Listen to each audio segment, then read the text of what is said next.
Awesome. All right, hello everybody. Welcome to RITSEC Part 2, which is going to be research and pizza. So let's get started.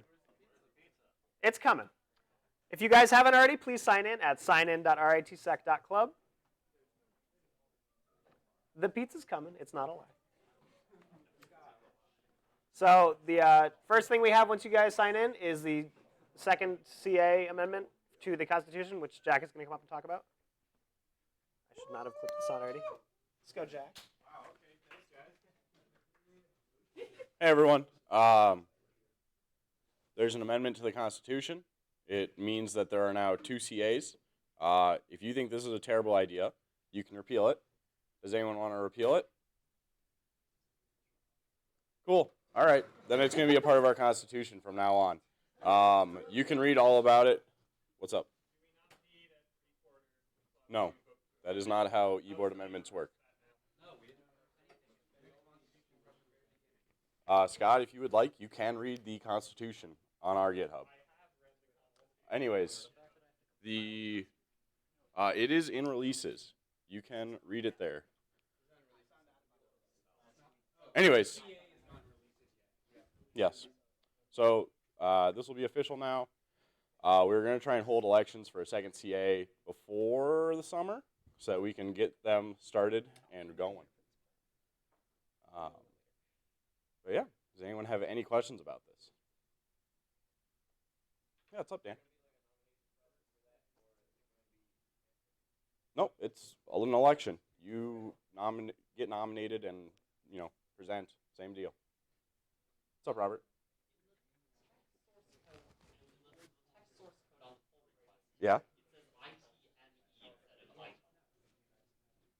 Oh, yeah, that's my bad. I don't think so either. Thanks, bud.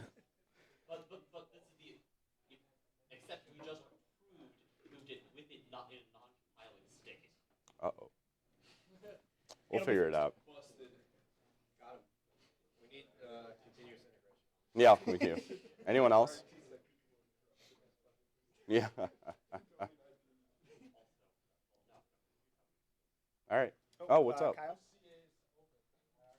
Yeah, so the way it's going to work is there's going to be one CA for Hackathon and ISTS, and there will be one for CTF and IRSEC. So if you're interested in running for the CTF IRSEC CA, we'll put out a nomination form soon, and you can nominate yourself or nominate someone you think would be a good fit. Anyone else? All right, cool. Thank you, guys. Thank you, sir.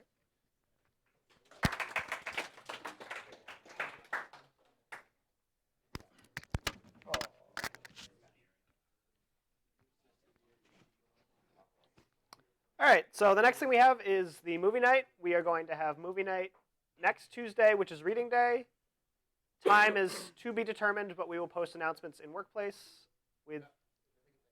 Oh, we did pick 8? Awesome. So 8 o'clock on Tuesday, we're going to be watching War Games in 1400.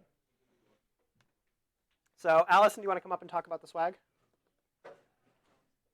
I should just stop clipping this because it's going to be annoying.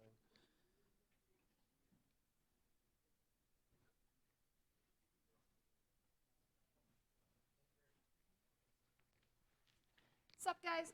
So swag was ordered. It should be here like midday on Tuesday. Kind of just depends on when it gets to Megan's office. And then we're gonna hand it out during movie night. So if you guys are around, come pick it up then. Otherwise, reach out to an e-board member. We'll find a time to meet with you. It was $30 for a hoodie and then $15 for each T-shirt. So just let us know when you're gonna be there to pick it up. Awesome. Thanks, Alicen. Next up, we have a congrats to CCDC. They placed 3rd in CCDC Nationals this week, so big congrats to all of them.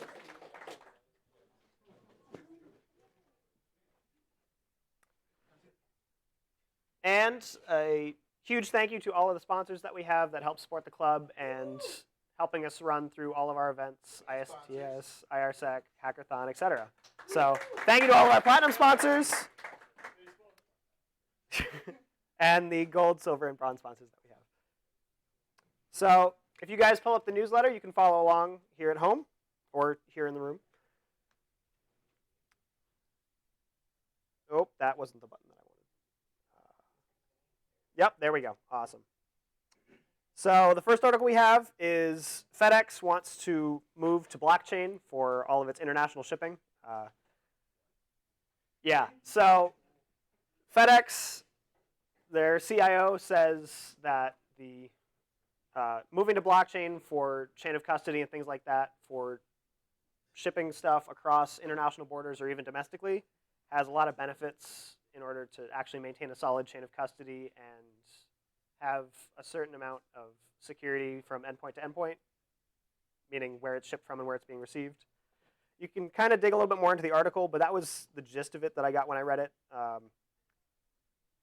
They want to force this across the entire industry instead of just FedEx, but it's something that's going to be a little while off if it actually happens. Right now, it's just a thought that FedEx has. Oh, that wasn't the button one. Next article we have is talking about the Nigerian ISP that accidentally had a BGP hijacking where they took down most of the internet for about an hour and 15 minutes or so. They had some of their BGP stuff set wrong, and they accidentally started taking all the traffic, which brought down stuff like Google and a couple other services. Similar to BGP attacks that we've had in the past, where a company either maliciously or unintentionally sets their routes wrong, and all of a sudden they have all the traffic.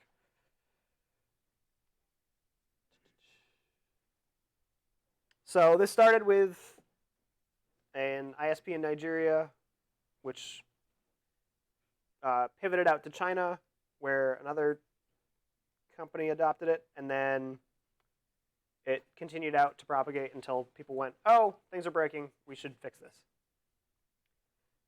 And then the last news article we have is Microsoft deciding that expiring passwords with just a time-based qualifier is bad, and it's something that we should stop doing.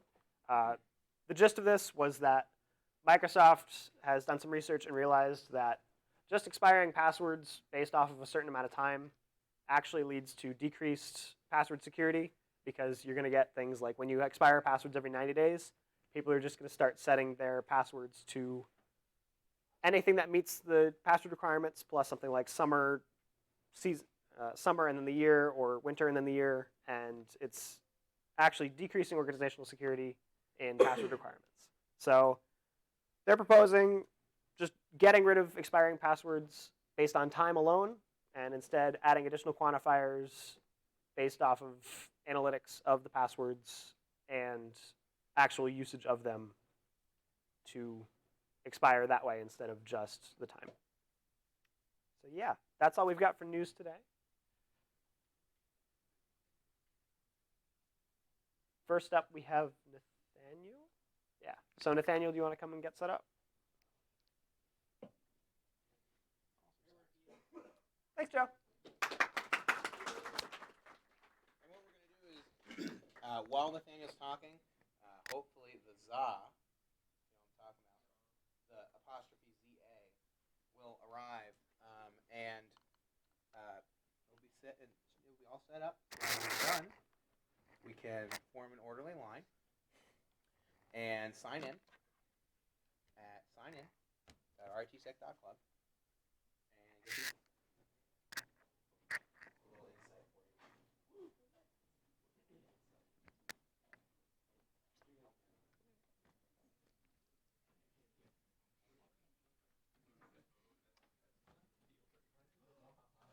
Good luck, have fun.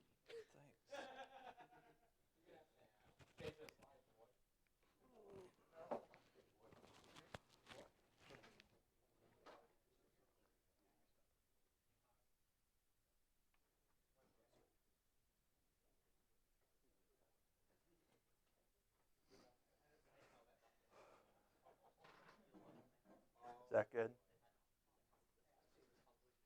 John, are we good? Yeah, we're good. All right, cool.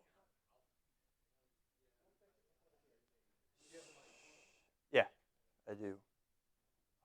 Man, the nostalgia. Rip Sparsa.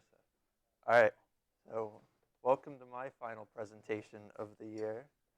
This was my CSS, Computer System Security project this semester. And I decided to give it here too, because why not? This is Vulnerable Machines with Ansible. First off, who am I? I'm Nathaniel Beckstead. I really like automation, infrastructure, and tooling, and those are all aspects of this presentation. It's pretty cool stuff, I think so. Maybe you can use it in the future, and I'm also looking to have other people help me with it. So if you're interested, if this piques your interest anytime, feel free to talk to me after. Let's get into it. So why create vulnerable virtual machines? Well, it started off because I kind of wanted to try to make a king of the hill competition. So you have a vulnerable machine with a bunch of different vulnerabilities in it, and teams try to exploit those, gain access, put down their token or whatever, and then secure it so other teams can't get in. That's where it started, but as I started making vulnerabilities and getting it up, I realized you can have a lot of different uses for it. So first, I do a lot of blue teamy stuff. I really use Hack the Box as my only red team practice, but you can use this too. So you can make a vulnerable box. I want to, in the future, have it randomized, so you can just run a command and it'll randomize the vulnerabilities in it. So you can scan and exploit that for your red team practice. But then it just occurred to me a couple hours ago that you could also use it for blue team practice, because my vulnerabilities are changing configuration files and things. So you can just SSH in and then check config files, listening ports, whatever, to try to emulate the first 10 minutes of the competition, where you're trying to figure out where you are and what's on your box. And then also, finally, if you're making tools like a vulnerability scanner, you can have some extremely specific vulnerabilities like this service version, this operating system version, and know that your vulnerability scanner is working. Or if you're working for a company and you're testing a bunch of different scanners, you can test it on the same machine and see if those results are correct. So how did I do this? Well, it's pretty much made of 3 parts. So the first is Molecule, which I talked about last semester. It's super cool. We'll talk a little bit about it again. It's currently the 2nd result on YouTube for Ansible Molecule, which is, yeah, I'm an influencer. Comment, subscribe. Thank you. Yeah. The second part is Vagrant, which Molecule uses, which kind of makes automated virtual machines, which this is all automated. As I said, I love automation. And then Ansible, which I think most people have a good familiarity with, but we'll talk a little bit about how I use Ansible. So the first part is Molecule, which I talked about last semester. It manages your execution and testing when you're making a role. So a task is one individual thing, like copy a file, start this service, and then a role puts a bunch of tasks together to do one thing, like install Apache, copy my files over, and start Apache, and that's my website role. So when you're developing these, Molecule will test it for you, make sure you're doing things well, and it'll make you write the best rules possible, which can be a pain sometimes, but it has really extreme linting and testing parameters, which will fail if you pretty much get anything wrong. So this is how it does it. This is a screenshot from the first result on YouTube for Ansible Molecule. But I think it's a really good graphic of how it works. So the first step is linting. So it's syntax checking, basically. When I first started writing Ansible, it was really confusing of where do I put a dash, where don't I put a dash, where do I put a colon, where don't I? So linting will help you with that. And it won't just totally fail you. It'll tell you where it went wrong. And it supports a bunch of different ones there. And then it creates your instances. So by default, it uses Docker.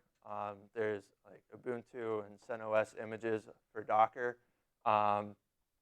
It does an okay job if you're doing quick testing. I've seen projects that use Molecule and can test 20 different operating systems using Docker containers all at the same time, which is cool if you're writing Ansible roles and you want to make sure it works on every single operating system.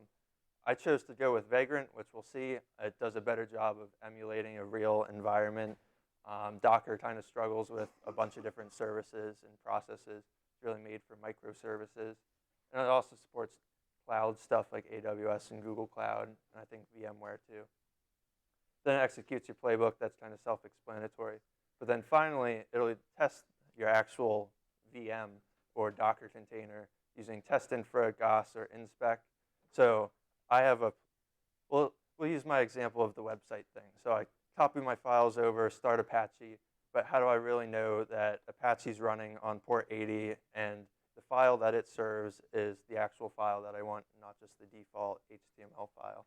So all of these testing frameworks will make sure that those are actually happening after your playbook has run. Second part is Vagrant. There was a talk by Zach Allen last year, like last fall, I think, about Vagrant. It's made by HashiCorp, which does a whole bunch of infrastructure as code and DevOps things. So the infrastructure as code, like theory, I guess, is you can have your whole data center defined in a file, run one command on your laptop, and bring up your data center.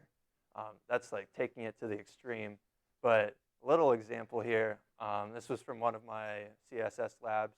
I have a Vagrant file that just pulls from Ubuntu 16.04 forwards port 80 to localhost 8080.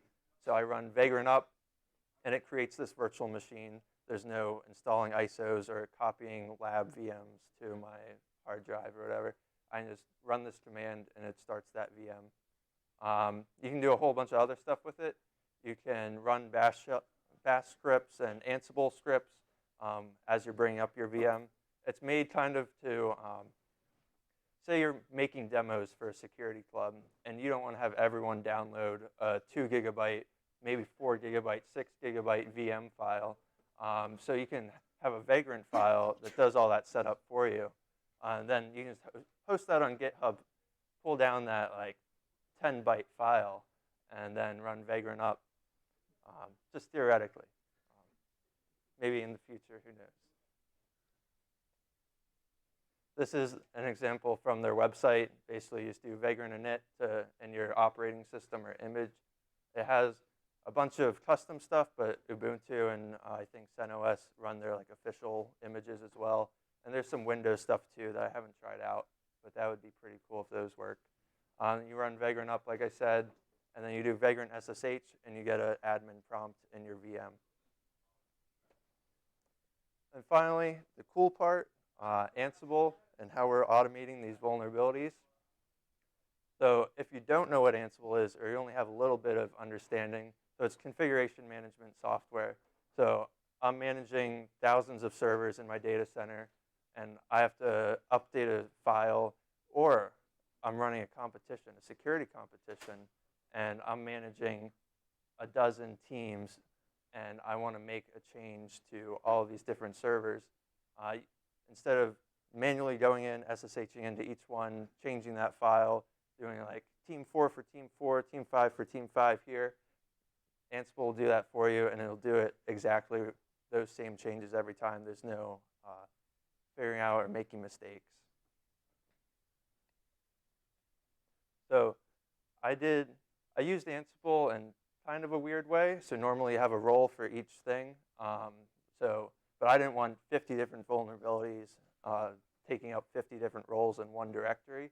So I categorized them by service. So I have a single role for HTTP, single role for SQL, and then the vulnerabilities are run by defining variables in those. So we'll see what that looks like. But I have a bunch of different roles that just install the service and then don't do anything unless you define a vulnerability. And then there's also a cron role that I made, and you can do different things like pop random bind shells on a random port every minute, or make new users every minute. Just kind of like general easy red team stuff, because if this was for a King of the Hill competition, I want to keep that vulnerable, not have everyone like lock down the box and then not do anything and be stuck. So what vulnerabilities have you made? Well, these are a few. Some basic stuff like anonymous FTP, the random users. Apache Tomcat was one I got inspiration from. Hack the Box VM. Trick Shot made by the RIT Red team. That was my hackathon project, was trying to get that to work. Oh. Yeah, wow react on that one. And a couple other things. So then I have a bunch of different roles, and then we put them into a playbook to make an actual configuration for a single VM. That's what this looks like. So I'll actually, can we get this pointer? Ooh. All right. So this is just a normal Ansible playbook, and we're including a role. So first is that cron role, and then we define what vulnerability we want. So in this case, it's the random shells one. Then we'll also install telnet. That's just kind of vulnerable by default. And then also add our SSH role, and then this insecure login variable will just kind of like totally overwrite PAM and allow anyone in with no authentication. It also kind of changes some configuration file parameters. So now on to the cool stuff. Can I get an enhance in the crowd?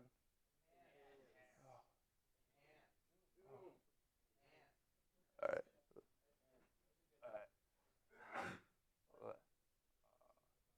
All right. Oh. So we'll run Vagrant up. I just have a normal Ubuntu 16.04 image.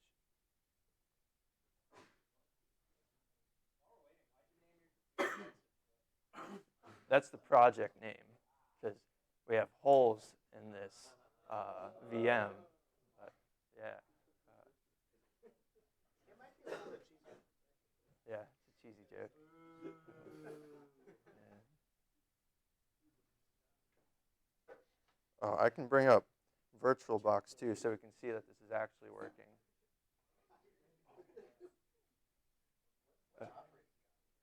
Fedora.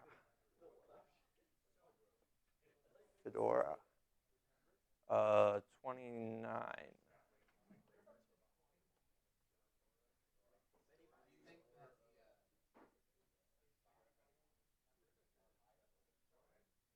Definitely. There's like, how many kids bops are there? There's, all right, we got it.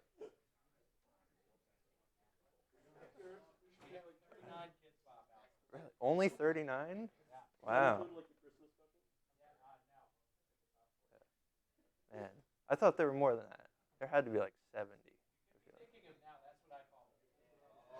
Maybe. Oh, wow. All right. So this is our like default VM that Vagrant used, and then it basically made a copy of it when I ran Vagrant up. And then this was just installing Python because it didn't have it by default for some reason. Then if I run the playbook,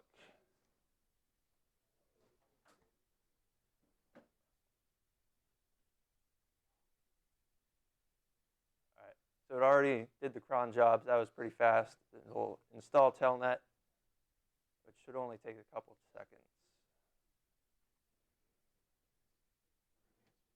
Yes. Praying for green.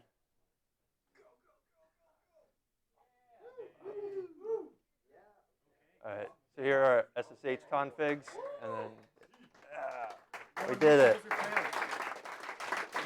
Yeah. It's almost like I tested this. All right. All right, so we did Vagrant SSH, and now we're in the VM. It is netstat, and we have 22, telnet 23, some random high port listening. Might be something suspicious. So we'll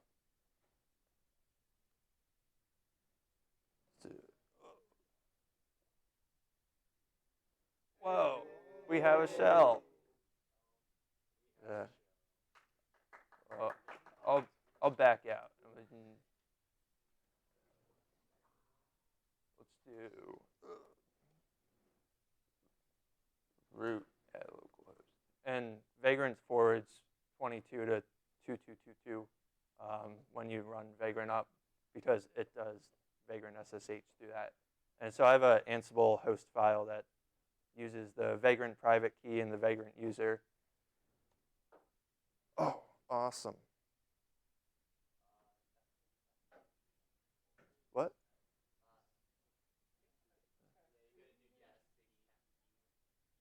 Oh, man. You're right. Oh, host key checking. Oh, and now we're root, and we didn't have to do anything. Please clap.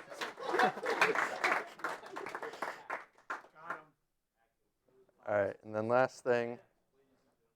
So here's our HTTP role. I just run molecule test. And so that's all the stuff, and it's going to do all that. I don't think I said it, but molecule is written in Ansible, and so it's using Ansible playbooks to test your Ansible playbooks, which is intellectual AF. Yeah. Yeah. I'm sure they use molecule to test molecule. So who knows? All right. So molecule creates your instances automatically. You can define them in a molecule.yml file. You can put as many as you want. It'll do them in parallel.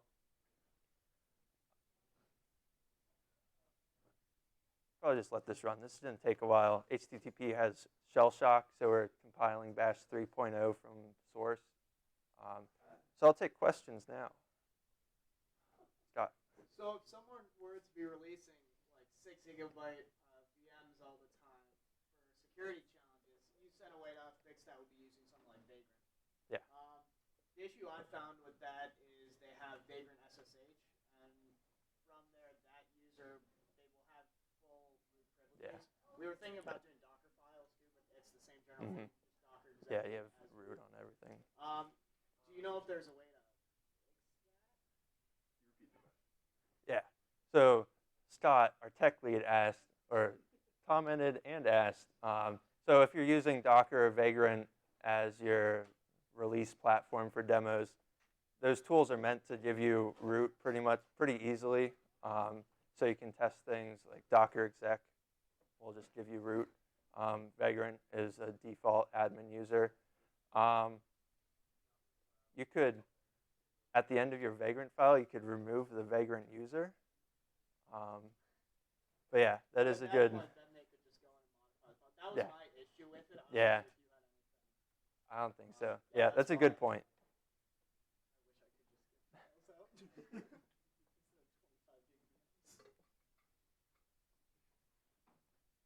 All right, so now this is installing Apache, I think is the default, and PHP, and CGI, and copying some stuff over. All right, any more questions? Nick? So you mentioned that you're the second highest video at Molecule. I am. Did you know that you have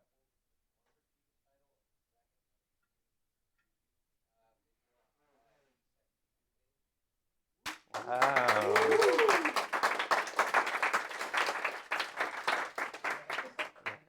Yeah, like and subscribe to this talk. Or comment your thoughts. Yeah. Yeah. I won't be taking any more questions. Leave them in the comments down below. But any more questions? Actually. All right. I'd like for this to work. Configure takes a while. So how's everyone doing? What's up, Connor? Man, I feel bad now because there's pizza over there. It's going to take a little bit. Not like a long time. Wow. Yeah. So if you were to deploy this on like multiple boxes, you said it runs in parallel, right? So Mhm. they should all finish relatively at the same time. Yeah.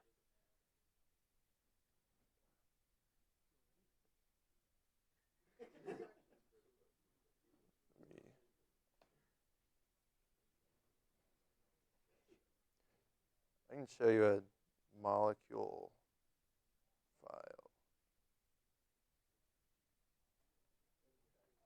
So in your in your platforms, you just define different instances. And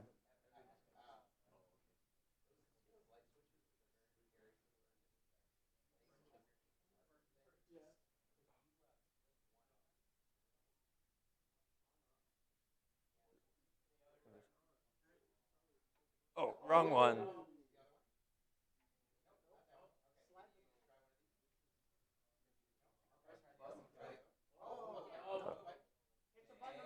Yeah, hit the button. Yeah.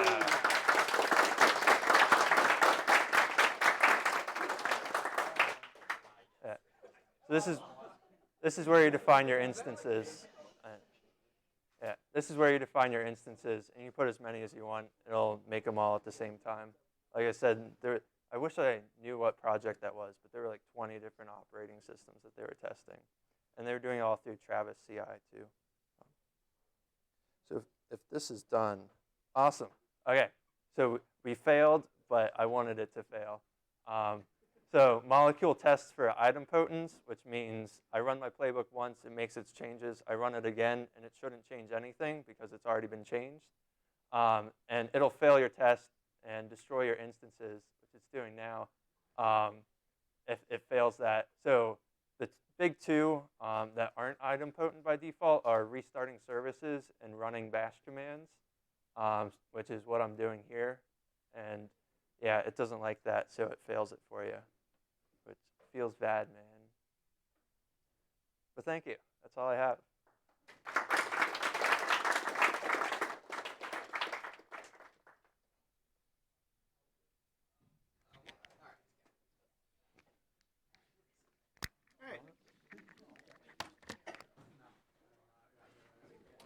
Awesome, thanks Nathaniel. So, Shannon pizza now. Awesome, so if you guys have signed in, you can go form a queue, a nice orderly line to get some pizza. You are not allowed to form a heap. A queue is the only acceptable data structure for getting pizza. Sure. Right, actually, let me see.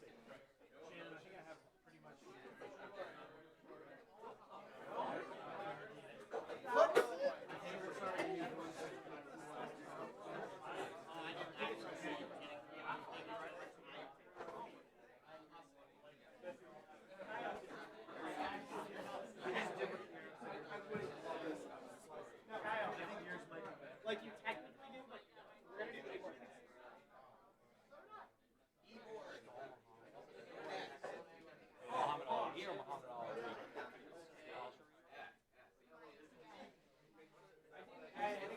Goofy hair, ponytail.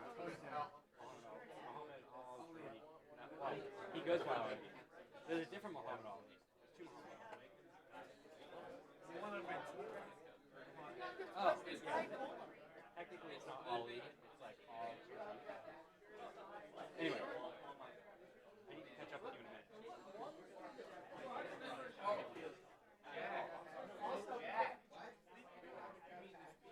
I'm going to just stick with this because it looks fancy. It looks good. I give you the point. Yeah, yours looks like it's more like actual.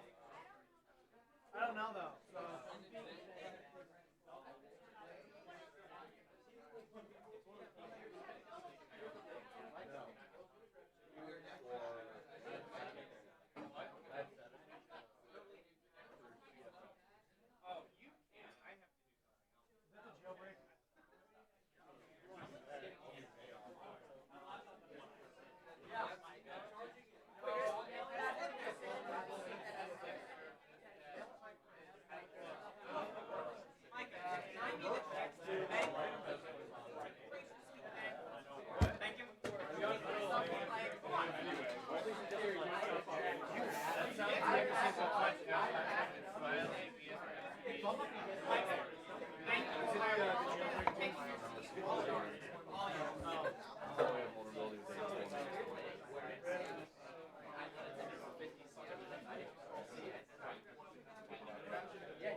stream? That's awesome.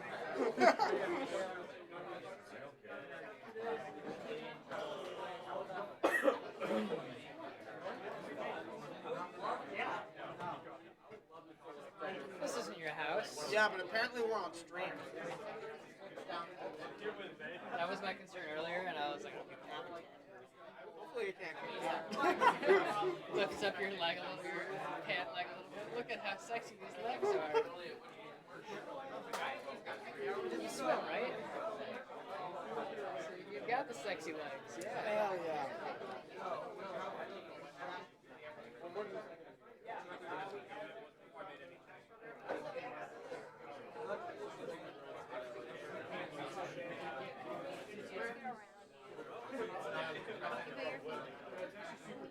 Pretty much can walk on. I know. If I wasn't holding a laptop, I would. Don't worry, it was just extremely inconvenient. That's what my parents say about me too. Mine too. Jack, is streaming and stuff paused right now, or is it?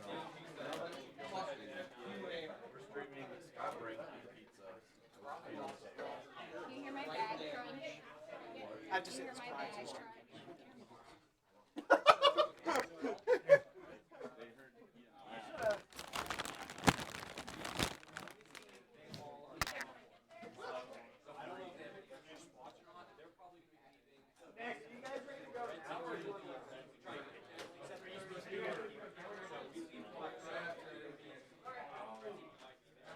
So we're going to take a short break for you guys to eat pizza, and then after that we're going to have the keyboard do their presentation of this year.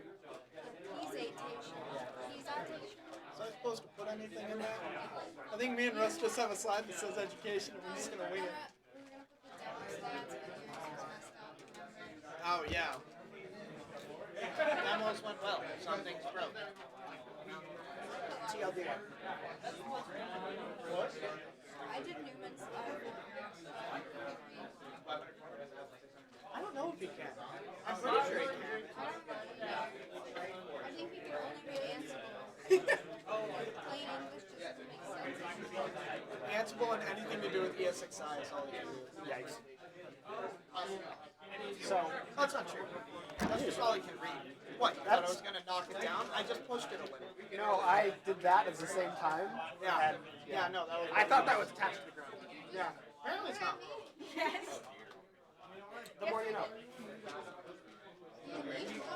No, I just felt like blurring at you.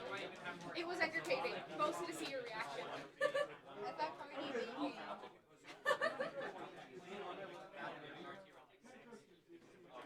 I sent Jamie an email with a picture of us handing out the shirts. He's here. Is he? I haven't seen him, so I sent him an email anyway. Oh yeah, okay, I did know about that. I think they're formals this weekend. Oh, well. It's fine. Hi. I thought we turned it off for pizza, to be honest. You do.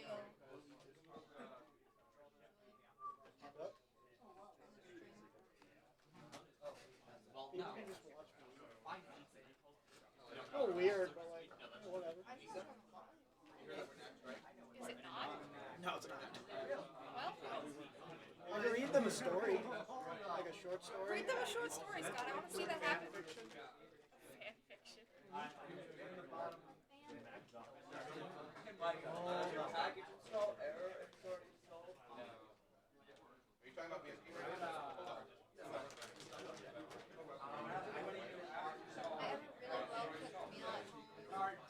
Proud of you. You mean you get to be here? Ah, You love us. Don't lie.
Keyboarding.